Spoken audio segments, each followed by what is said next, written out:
Tax code's treatment of charitable contributions is of critical importance to me, to the people of Utah, and to millions of Americans who give every year to their churches and their communities. I am deeply concerned that the current deduction for charitable giving is under quiet assault, and today's testimony does nothing to diminish those concerns.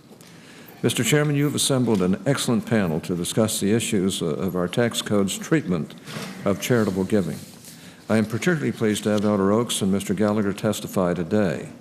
They are uniquely qualified by their lives of service to provide the committee with the insight that we need to understand the importance of maintaining the current charitable deduction. In advocating for the current deduction, I expect that they will be more diplomatic than I. But from my perspective, the tax reform options being discussed today are options that target charitable giving concocted by those who, hungry for more taxpayer dollars to finance reckless government spending, are now casting their sights on the already depleted resources of charities and churches. I appreciate the other witnesses here today, too, and their sincerity, and I want to personally pay tribute to them for being willing to come. Alexis de Tocqueville wrote in Democracy in America of the importance of intermediate associations that stand between the individual and the centralized state. The Catholic Church speaks about subsidiarity, the principle that matters ought to be handled by the least centralized competent authority. To put these insights into constitutional terms, the federal government cannot and should not do it all. The truth of these moral and legal principles is embodied in the work of America's churches and charities, which have played a critical role in securing the welfare of Americans in the face of our nation's worst economic disaster since the Great Depression.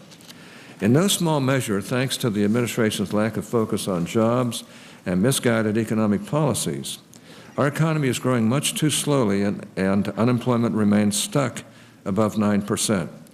Our jobs deficit is enormous, and neither the President's first stimulus bill nor its sequels will get Americans working again. In this economic environment, the charitable community is more important than ever to those in need. As state and local governments grapple with budget deficits and revenue shortfalls, Americans in crisis are turning for help in ever greater numbers to churches, charities, shelters, and other social welfare groups. Charitable donations are the lifeblood of charities, and the last thing Congress should do is interrupt the blood supply. The administration proposes to cap the itemized deduction at 28%, and we know the administration would raise the top marginal tax rate on individuals to 39.6% if it could. One prominent research organization that studied the President's proposal to cap the tax deduction at 28% estimated that it would lead to a drop in total charitable giving of $6 billion. That's with a B. Now, that cannot be allowed to happen. The Congressional Budget Office has published a report that analyzes several proposals to place various limits on the charitable deduction. We will hear about that study today from Dr. Sammartino. However, most of the proposals described in the CBO report would result in less charitable giving, and one would cause a devastating drop of $10 billion per year in donations. Two of the proposals would increase federal tax expenditures by $5 billion and $7 billion per year, an unrealistic proposition in today's deficit climate. And two proposals are projected to increase donations and reduce federal tax expenditures at the same time. Frankly, that sounds too good to be true. And as we all know, when something sounds too good to be true, it probably is. In addition to curbing the charitable deduction, the proposals have been made to convert it to a non-refundable tax credit. The Bowles-Simpson Commission proposed a 12% tax credit, and the CBO report describes a 15% and 25% tax credit.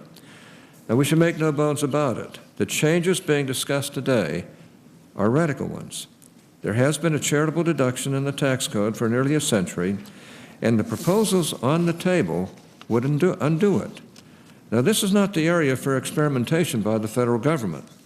Our charitable sector is just recovering from a steep drop in contributions that followed the 2008 stock market meltdown.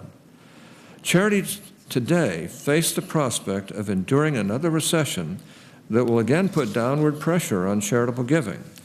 And this is not the time to reduce the charitable deduction and further suppress the incentive to give. It is certainly not the time to experiment with the charitable deduction by converting it into a tax credit. Common sense tells us that a greater charitable tax incentive will result in a greater amount of charitable giving, assuming the capacity to give exists. It seems to me that this point is overlooked by those who criticize the charitable deduction on, quote, fairness, unquote, grounds.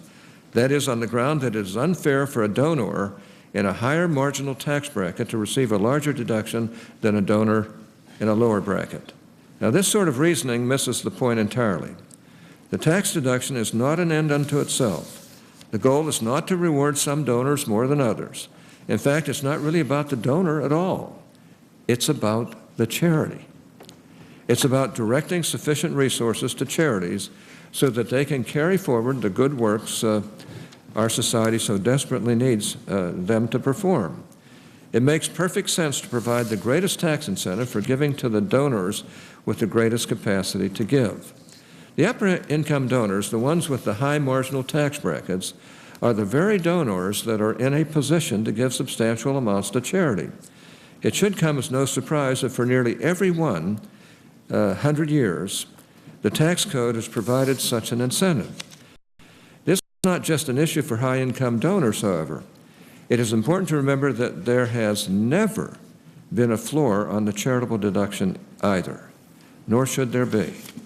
The charitable deduction begins with the first dollar given. We should rejoice that we live in a country where people of all income groups give generously to charity. Studies have actually shown that lower-income Americans, those with fewer dollars to spare, are actually more generous than wealthier Americans, giving away a greater percentage of their income than the higher-income taxpayers. Think about that. Taxpayers who receive little or no additional tax benefit for giving to their church or charity give faithfully anyway. Economists have a term for this behavior. It's called inelastic charitable giving. I call it giving from the heart. But it is this very behavioral prediction that has encouraged some to advocate for curtailing the charitable deduction by placing a floor on the deduction, a minimum amount below which no deduction would be allowed. Now, one proposal would deny a donor the deduction except to the extent their charitable giving exceeded 2% of adjusted gross income.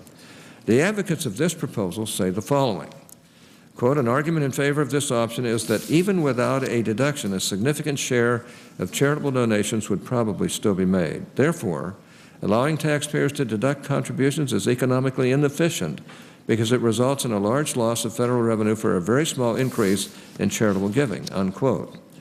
Now, I have nothing against economists, but please, economically inefficient, inelastic giving? I do not believe that Congress should change current law and take away the charitable deduction for modest gifts merely because we can rely on kind and faithful citizens to continue giving their hard-earned money to churches and charities regardless of the tax benefit they might receive. That is just not right. Harrisburg, Pennsylvania, the state capital, declared bankruptcy last week.